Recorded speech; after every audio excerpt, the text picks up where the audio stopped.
ತಮಿಳುನಾಡು ಮುಖ್ಯಮಂತ್ರಿ ಸ್ಟಾಲಿನ್ಗೆ ಜೀವ ಬೆದರಿಕೆ. ರಾಜಕಾರಣಿಗಳು, ಖ್ಯಾತ ನಟ ನಟಿಯರಿಗೂ ಕೂಡ ಜೀವ ಬೆದರಿಕೆಯನ್ನ ಹಾಕಲಾಗಿದೆ.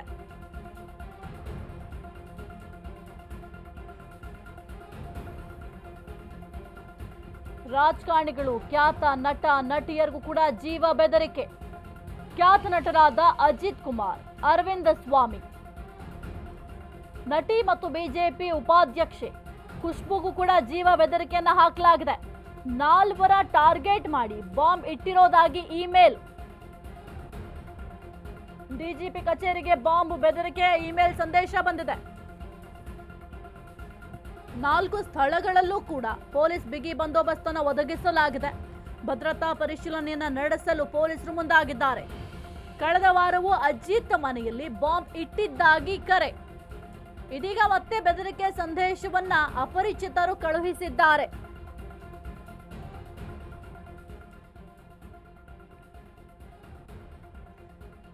ತಮಿಳುನಾಡು ಮುಖ್ಯಮಂತ್ರಿಗೂ ಕೂಡ ಸದ್ಯಕ್ಕೆ ಬೆದರಿಕೆಯ ಕರೆ ಬಂದಿದೆಯಂತೆ. ಜೊತೆಗೆ ರಾಜಕಾರಣಿಗಳಾಗಿರಬಹುದು ಅಥವಾ ಖ್ಯಾತ ನಟ ನಟಿಯರೇನಿದ್ದಾರೆ ಅವ್ರಿಗೂ ಕೂಡ ಬೆದರಿಕೆ ಕರೆ ಬಂದಿದೆಯಂತೆ. ಇನ್ನು ಖ್ಯಾತ ನಟರಾದ ಅಜಿತ್ ಕುಮಾರ್ ಜೊತೆಗೆ ನಟಿ ಮತ್ತು ಬಿಜೆಪಿ ಉಪಾಧ್ಯಕ್ಷೆ ಖುಷ್ಬುಗೂ ಕೂಡ ಜೀವ ಬೆದರಿಕೆಯನ್ನ ಹಾಕಲಾಗಿದೆ. ಇನ್ನು 4 ಟಾರ್ಗೆಟ್ ಮಾಡಿ ಬಾಂಬ್ ಇಟ್ಟಿರೋದಾಗಿ ಇಮೇಲ್ ಸಂದೇಶವನ್ನು ರವಾನೆ ಮಾಡಿದ್ದಾರೆ. ಸದ್ಯಕ್ಕೆ ಡಿಜಿಪಿ ಕಚೇರಿಗೆ ಬಾಂಬ್ ಬೆದರಿಕೆಯ ಇಮೇಲ್ ಸಂದೇಶಗಳು ಬಂದಿದೆ. 4 ಸ್ಥಳಗಳಲ್ಲೂ ಸಹ ಪೊಲೀಸ್ ಬಿಗಿ ಬಂದೋಬಸ್ತನ್ನು ಒದಗಿಸಲಾಗಿದೆ. ಭದ್ರತಾ ಪರಿಶೀಲನೆಯನ್ನು ನಡೆಸಲು ಸದ್ಯಕ್ಕೆ ಪೊಲೀಸರು ಮುಂದಾಗಿದ್ದಾರೆ. ಇನ್ನು ಕಳೆದ ವಾರವೂ ಕೂಡ ಅಜಿತ್ ಮನೆಯಲ್ಲಿ ಬಾಂಬ್ ಇಟ್ಟಿದ್ದಾಗಿ ಕರೆಯನ್ನ ಮಾಡಿದ್ರು. ಇದೀಗ ಮತ್ತೆ ಬೆದರಿಕೆ ಸಂದೇಶವನ್ನು ಅಪರಿಚಿತರು ಕಳುಹಿಸ್ತಾ ಇದ್ದಾರೆ. ಈ ಒಂದು ಅಪರಿಚಿತರ ಜಾಲವನ್ನ ಪೊಲೀಸರು ಬೆನ್ನಟ್ಟಿ ಹೊರಟಿದ್ದಾರೆ. ತಮಿಳುನಾಡು ಮುಖ್ಯಮಂತ್ರಿ ಅವರಿಗೂ ಕೂಡ ಜೀವ ಬೆದರಿಕೆ ಕರೆ ಬಂದಿದೆ. ರಾಜಕಾರಣಿ ಆಗಿರಬಹುದು, ಖ್ಯಾತ ನಟ ನಟಿ ಎಲ್ಲರಿಗೂ ಕೂಡ ಈ ಒಂದು ಜೀವ ಬೆದರಿಕೆಯ ಕರೆಯನ್ನ ಮಾಡಿದ್ದಾರೆ. ಖ್ಯಾತ ನಟರಾದ ಅಜಿತ್ ಕುಮಾರ್, ಅರವಿಂದ ಸ್ವಾಮಿ ಅವರೆಲ್ಲರಿಗೂ ಕೂಡ ಇಮೇಲ್ ಸಂದೇಶವನ್ನು ರವಾನೆ ಮಾಡಿದ್ದಾರೆ.